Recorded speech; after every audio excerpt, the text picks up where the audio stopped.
Think Tech Hawaii. Civil engagement lives here.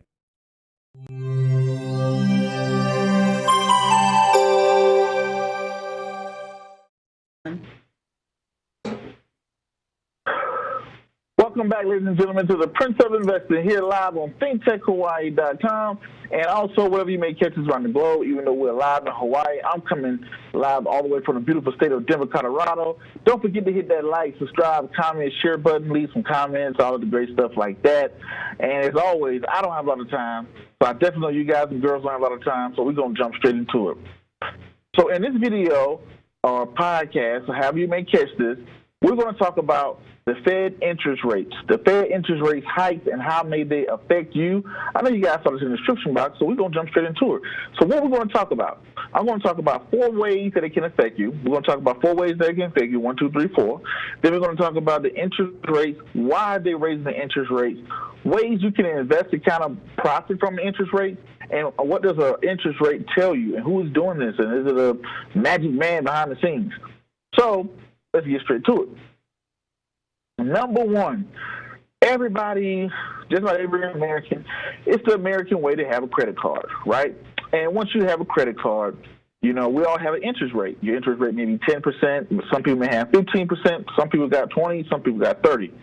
The interest rate depends on your credit score, right?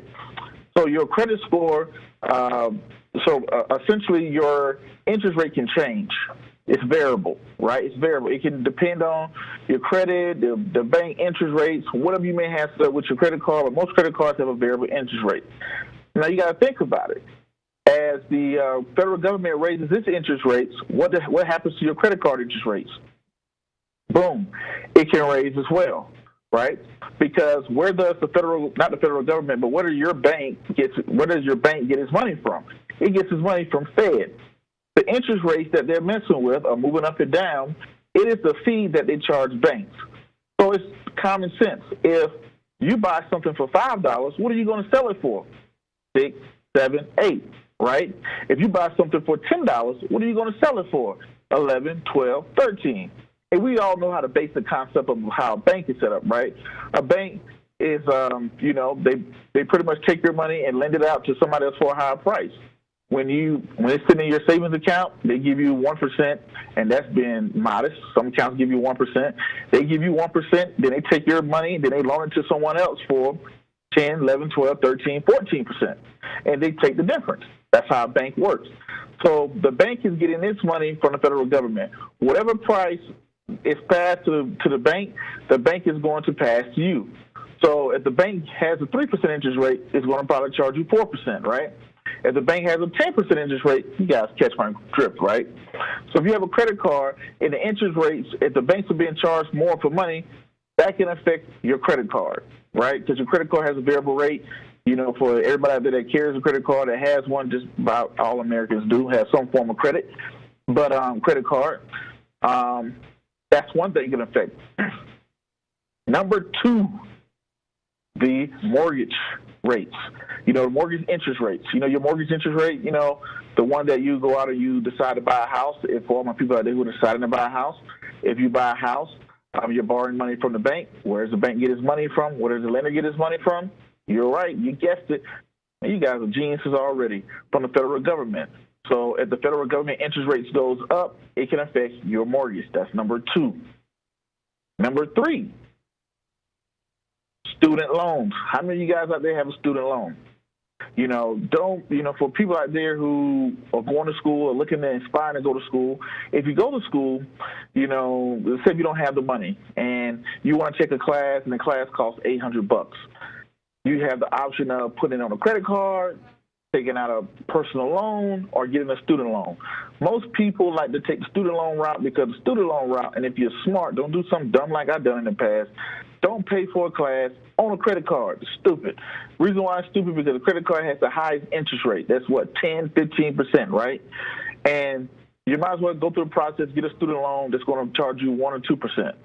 So you're better off with paying a student loan back that way. But the thing about it, once you get a student loan, you know, if you put it on a credit card, maybe you had a possibility of clearing it off in a bankruptcy if you ever file bankruptcy. But You can't wipe off student loans. Pretty much they got you for life, and they can garnish a check behind federal student loans. They can do all types of things behind federal student loans. So that's the pros and cons. You put on a credit card, that's 10, 15, 20% for that class. By the time you pay it off, you're going to pay 2-3 times more for it. You guys know how that go. Or you can get a student loan that may charge you 1, 2, 3%.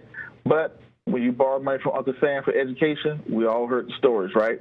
But that's the pros and the cons. So that's number 3. Student loans, because student loans is a federal government loan. Federal government loan, unless you go get a private student loan. Even if a private student loan or a federal government loan, because all banks work up under the feds. People like to call them the feds, federal government, right?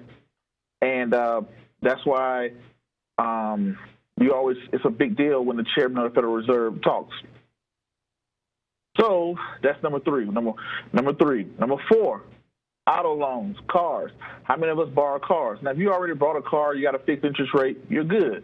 But if someone who's looking to buy a car, then, the government, where does the bank get their money from? That's another thing that everybody I see walking around in life. So that's 4 things. Number 1, credit card. Number 2, credit card rate, mortgage interest rates, student loan interest rate, and auto loan interest rates that can be affected by the federal government interest rate hike. Now, every time the Fed talks, the investing world gets quiet. When it was Jane Yellen, they used to call her Mother Goose. She was a lady, for example, so they used to call her Mother Goose. And with Mother Goose, whatever she says, people listen to it big time. They're like, oh, wow, the government they're raising interest rates. Because when interest rates go up, now the people may buy less houses because people are not getting interest rates are not as well. So it may cool down the market. It can cool down the stock market. For prime example, where do companies get their money? As money gets tight, as money becomes tighter, it's harder to borrow because when interest rates go up, they pass on those high interest rates to the bank. The bank has less money. When the bank has less money, it's tighter with lending money out. Money becomes tighter to lend it out. Companies can't borrow like they used to. They can't create more products. They can't have, it slows down the expansion, which inversely cools off the stock market. That's why people pay attention to it, especially Wall Street. Everybody's glued into their ears. Everybody always talk about the federal government interest rate hikes because they understand the economy. As the government raises the interest rate, it could potentially cool off the stock market, which is I won't say very bullish, but it's pretty bullish right now. So that's why economists pay attention to it. And I just gave you 4 reasons why you should pay attention to it. Your credit card, your mortgage, your student loans, and what else? Auto loans. Those are 4 things I can just think of off the top of my head. Now, the thing about it, we spoke about it being from a consumer, everyday person, talking about your student loans. Then we spoke about it being from the business side of the house. If you are a business, you have a revolving line of credit and you need to borrow money to purchase, you need $50,000 to make shoes so you can sell these shoes to other people. So if you don't qualify for the loan or they say, hey, well, we're not going to give you the $50,000 because, we have raised our requirements for you to borrow this money. Now you can't make the shoes. You don't hire people, or you can't expand, all of the good stuff like that. It slows down production. And it's done that way because why would you want to cool off the stock market? You want to cool off the stock market because you want inflation, but you don't want too much inflation. What is too much inflation? Hyperinflation, right? So you don't want too much inflation because we could go into hyperinflation. What I mean by hyperinflation, just imagine a world where everybody has $1 million, but a loaf of bread costs $1,000, right? That's hyperinflation, when there's just too much money in the economy, too much money going around, things like that. Then if you go the reverse way, it's called deflation. So you don't want deflation. You don't want hyperinflation. You kind of want inflation to grow at a nice 2 to 4%, right? Now, and that's what the federal government does. They raise interest rates they think the market is getting too hot. The economy is getting a little hot. They raise interest rates. When they think the economy is getting cold, in 2008, they lowered interest rates. 2008, when the market crashed, they lowered interest rates to stimulate the economy, to make money easy, to push money into the economy, right? So that's why you see a lot of people buy houses, business start to borrow money, stuff like that. So those are the ways the federal government handles interest rates that affect the whole world. And that's why you always hear people listening, oh, federal government raise interest rates. Interest rates stay the same. Now, on the investor side of the house, well, let's talk about why do they change interest rates, or what sparks them want to change interest rates. Things that they're looking at. They're looking at the stock market. How's the stock market performing? Is the stock market going up? Is the stock market going down? Is the stock market staying? Is it stagnant or whatever, right? So the stock market continues to go up, up, up, up. That could be an indication of a strong economy, and, that may be a way to clue them in to raise the interest rates. Then another thing is unemployment. What is unemployment? Is unemployment high? Unemployment low, right? Is unemployment growing? We're at an all-time low. I don't know if it's an all-time low, but we're pretty low on unemployment. And so that tells me that people are working. People are not filing for unemployment. They may be, now it doesn't tell you if these people are underemployed, right? I don't know of an index that tell you, like, hey, people are underemployed. Like, take someone like myself, right? I have an MBA. And let's say if I was working for $10 an hour at Subway, am I employed? Yes. But am I underemployed? Yes. Right? So I haven't heard of an index tracking people that are underemployed. I've been to restaurants plenty of time and seen people with college degrees that are, servers. And, you'll think that, hey, well, they went to school. Should they be doing X, Y, Z? They're underemployed. Now, so they look at employment. They look at employment, how many people are working, bullish markets. They look at how many people out there are, they look at inventory, things that are growing the economy. The leading indicators that I spoke about, that I made a video about and made a podcast about as well, about they're looking at ways to how many people are building houses, things to say, hey, the economy is doing well. And they look at the economy is doing well. Those are the things that make them raise and lower interest rates. Now we spoke about the 4 ways it can affect you. We spoke about we spoke about why will somebody raise it, how it affects you. Now we're going to talk about ways you can invest and what does it mean to an investor. As an investor, how I just spoke about it, well, with their economic data, I'm not saying they're correct or that they're right, but 9 times out of 10, they're privileged to more information than the average investor. And they're looking at their leading indicators. They're trying to see where the economy is going so they can adjust interest rates, because we live in a very low interest rate society. So they look at, hey, well, interest rates are kind of low. Let's pay attention to our economy. Do we think our economy is going up? Do we think it's going down? Do we think it's kind of stagnant? They decided to raise interest rates, meaning they have a bright outlook on our future. Now, as an investor, what does that mean? Prince, that means that we're probably going to go into maybe for the next quarter or the next month or at least the next quarter, that probably means that we're probably going to go into a bull market, right? Record this. This today is September. It is September 28th, 29th, and we're going to see October, November, December. Come December, if the stock market is going to be higher and lower than it is today. And today, S&P 500 is about 29. The S&P 500 is about 29,000, right? Hit all-time highs, and we're going to see how it's going to do in 3 months. As an investor, what can you do? 1, you could slide into the index or some of your favorite equities, stocks. 2, you could get more riskier and buy, leverage ETFs that track the S&P 500, like XPL, Dow. I can't remember what it is, DOW or whatnot. Those are ones that you can look into. And also, if you were extremely risky, you can purchase call options on the index. Now, granted, I'm not sitting here telling anybody here that they should do any of this. I'm just educating you guys the way people look at things and say, well, if the federal government, if you believe in the federal government, they're saying the economy is doing good and it's going to do better and for the next quarter, and it done good this past quarter. And I give you guys a little hint. Did you read the LEI, the leading from the conference board? I read them, and the economy was doing pretty good in August.